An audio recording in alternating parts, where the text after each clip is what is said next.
జయశంకర్ భూపాలపల్లి జిల్లా కాటార మండలం అంకుశాపూర్ గ్రామంలో గొంతు క్యాన్సర్తో చికిత్స పొందుతూ బాధపడుతున్న కాసర్ల దేవిందర్ తన క్లాస్మేట్స్ ప్రధాన ఉపాధ్యాయులు శ్రీనివాస్ అలాగే పిఎస్సిఎస్ డైరెక్టర్ ఐలి రాజబాబు తన స్నేహితుడు శివరాజం కలిసి తన నివాసానికి వెళ్లి పరామర్శించి వారి కుటుంబాన్ని ఓదార్చారు.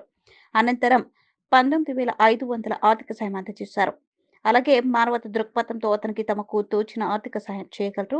ఈ కార్యక్రమంలో పిఎస్సిఎస్ డైరెక్టర్ ఐలి రాజబాబు, ఆడెపు రమేష్, చెల్లా సతీష్, హఫీజ్, స్నేహితులు తదితరులు పాల్గొన్నారు.